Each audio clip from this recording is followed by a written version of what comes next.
Saudara-saudariku, jumpa kembali dengan saya Clemens Hayon SVD dari KKI Unasanta. Mengawali sajian Kofi Rohani pada minggu biasa ke-24 ini, saya mengajak kita untuk berdoa. Dalam nama Bapa dan Putra dan Roh Kudus. Amin. Allah Bapa yang Maha Rahim, meskipun kami mencari jalan sendiri, kami sesat, namun Engkau senantiasa mencari dan menemukan kami, bahkan bergembira bila kami kembali ke jalan yang benar. Perkenankan kami untuk selalu saling memberi kesempatan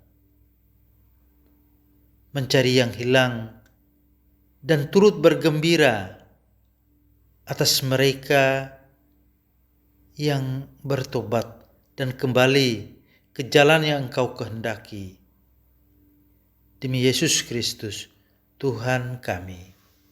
Amin.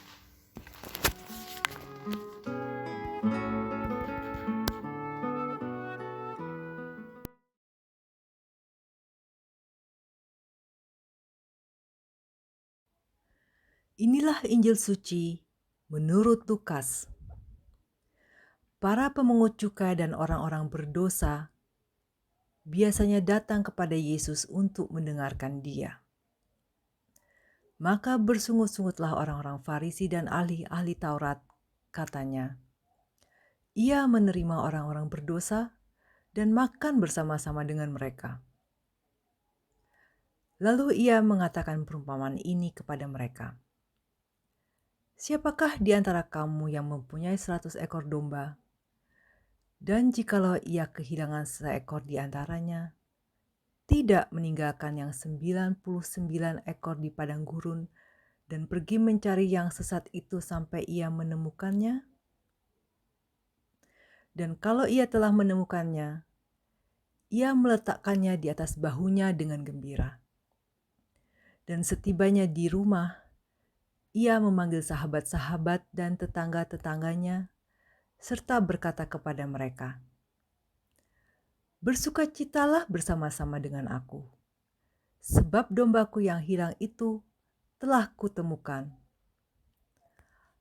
Aku berkata kepadamu, demikian juga akan ada sukacita di surga karena satu orang berdosa yang bertobat, lebih daripada sukacita karena 99 orang yang benar yang tidak memerlukan pertobatan.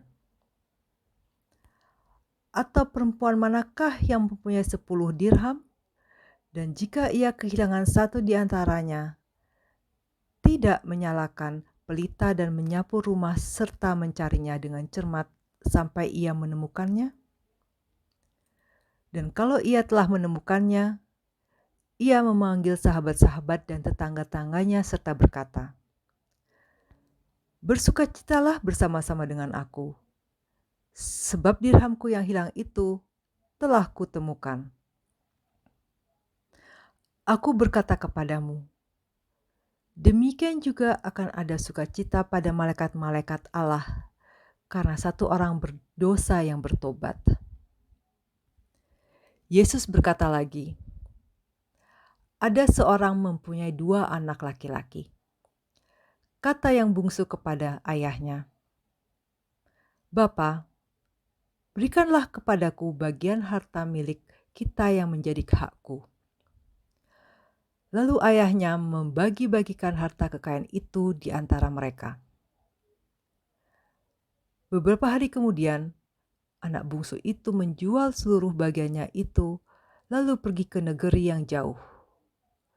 Di sana, ia memboroskan harta miliknya itu dengan hidup berfoya-foya. Setelah dihabiskannya semua, timbullah bencana kelaparan di dalam negeri itu, dan ia pun mulai melarat. Lalu ia pergi dan bekerja pada seorang majikan di negeri itu. Orang itu menyuruhnya ke ladang untuk menjaga babinya. Lalu ia ingin mengisi perutnya dengan ampas yang menjadi makanan babi itu.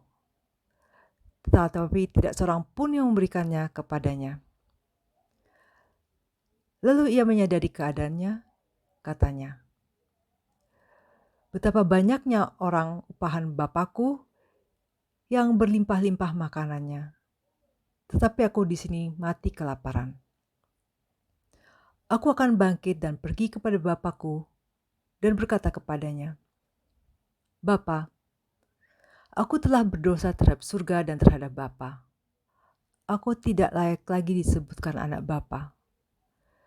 Jadikanlah aku sebagai salah seorang upahan Bapa." Maka bangkitlah ia dan pergi kepada bapaknya. Ketika ia masih jauh, ayahnya telah melihatnya. Lalu tergeraklah hatinya oleh belas kasihan. Ayahnya itu berlari mendapatkan dia, lalu merangkul dan mencium dia. Kata anak itu kepadanya, "Bapa, aku telah berdosa terhadap surga dan terhadap Bapa. Aku tidak layak lagi disebutkan anak Bapa." Tetapi ayah itu berkata kepada hamba-hambanya, "Lekaslah bawa kemari jubah yang terbaik, pakaikanlah itu kepadanya, dan kenakanlah cincin pada jarinya dan sepatu pada kakinya. Dan ambillah anak lembu tambun itu, sembelihlah dia, dan marilah kita makan dan bersuka cita. Sebab anakku ini telah mati dan menjadi hidup kembali. Ia telah hilang dan didapat kembali." Maka mulailah mereka bersukaria. Tetapi anaknya yang sulung berada di ladang, dan ketika ia pulang dan dekat ke rumah, ia mendengar bunyi seruling dan nyanyian tari-tarian. Lalu ia memanggil salah seorang hamba dan bertanya kepadanya apa arti semuanya itu. Jawab hamba itu, "Adikmu telah kembali, dan ayahmu telah menyembelih anak lembu tambun, karena ia mendapatnya kembali dengan sehat." Maka marahlah anak sulung itu, dan ia tidak mau masuk. Lalu ayahnya keluar dan berbicara dengan dia. Tetapi ia menjawab ayahnya, katanya, "Telah bertahun-tahun aku melayani Bapa, dan belum pernah aku melanggar perintah Bapa. Tetapi kepadaku, belum pernah Bapa memberikan seekor anak kambing untuk bersuka cita dengan sahabat-sahabatku. Tetapi baru saja datang anak Bapa yang telah memboroskan harta kekayaan Bapa bersama-sama dengan pelacur-pelacur. Maka Bapa menyembelih anak lembu tambun itu untuk dia." Kata ayahnya kepadanya, "Anakku, engkau selalu bersama-sama dengan aku, dan segala kepunyaanku adalah kepunyaanmu. Kita patut bersuka cita dan bergembira, karena adikmu telah mati dan menjadi hidup kembali. Ia telah hilang dan didapat kembali." Demikianlah sabda Tuhan.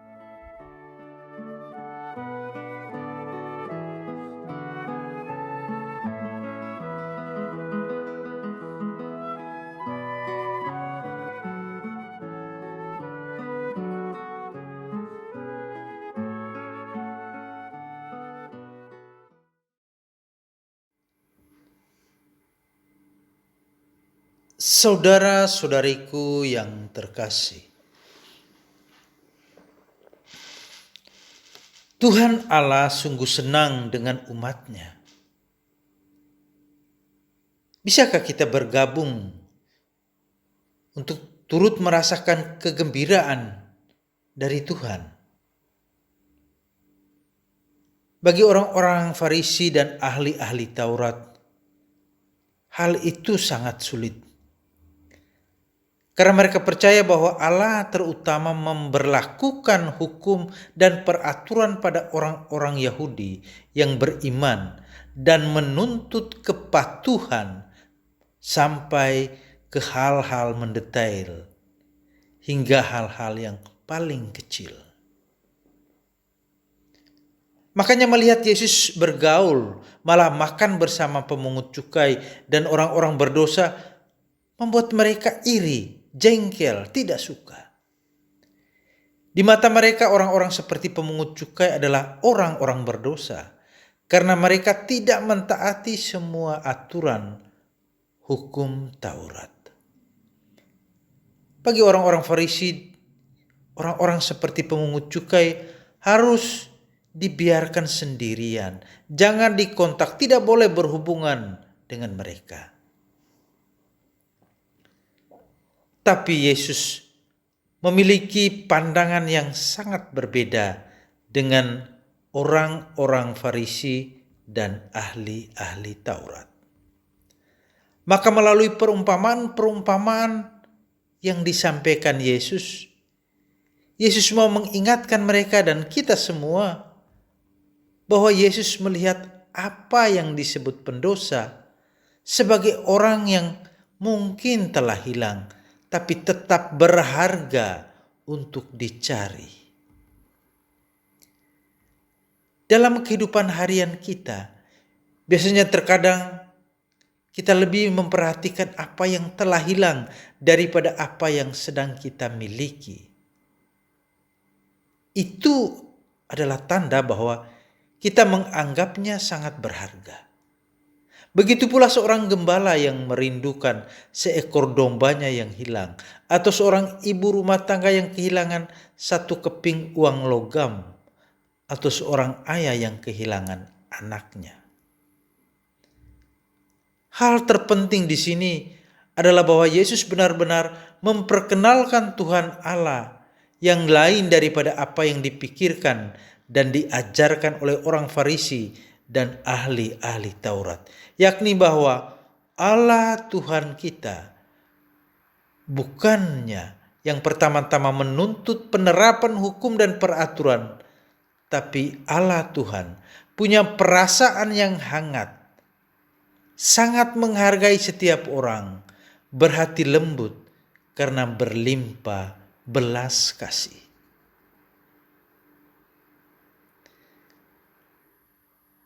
Kalau seperti itu, bagaimana kita menanggapi orang yang melakukan kesalahan? Apakah kita pun sama seperti orang-orang Farisi dan ahli-ahli Taurat? Mengucilkan, menyingkirkan, bahkan mencap mereka sebagai orang-orang berdosa, serta lebih keras menghakimi mereka daripada Tuhan sendiri yang mencari mereka dengan penuh kasih. Allah yang diperkenalkan Yesus kepada kita adalah Bapa yang penuh belas kasih, yang maha rahim, yang tentu saja tidak bersukacita karena dosa, tetapi yang melihat hati orang berdosa, meminta agar kita ambil bagian dalam sukacitanya dan bersukacita dengannya bagi orang-orang di sekitar kita yang oleh kelemahan mereka tetap diberi perhatian walau sekecil apapun untuk menemukan kembali diri dan hidup mereka guna memulai yang baru.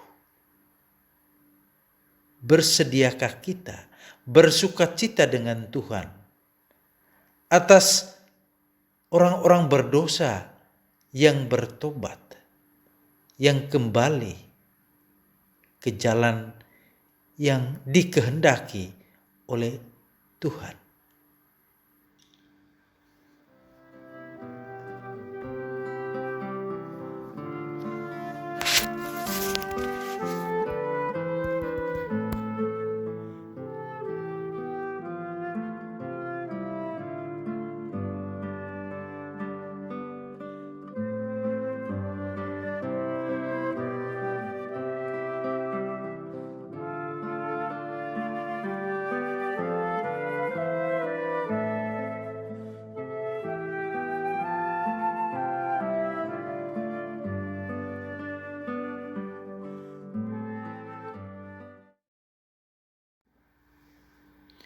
Saudara-saudariku, mari kita mohon berkat Tuhan.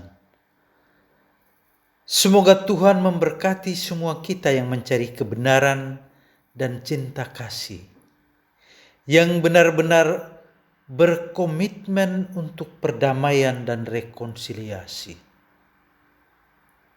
Semoga Tuhan bersama kita saat matahari terbit dan terbenam, dan ketika kita menyeberangi laut dan ikut dalam penerbangan kemanapun kita pergi. Arahkan langkah kita di sepanjang jalan hidup kita. Semoga Allah yang berada dekat dengan kita ketika kita duduk dan ketika kita berdiri, mengelilingi kita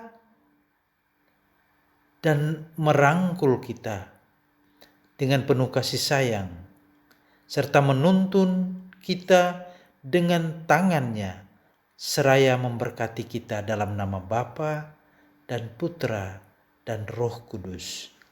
Amin.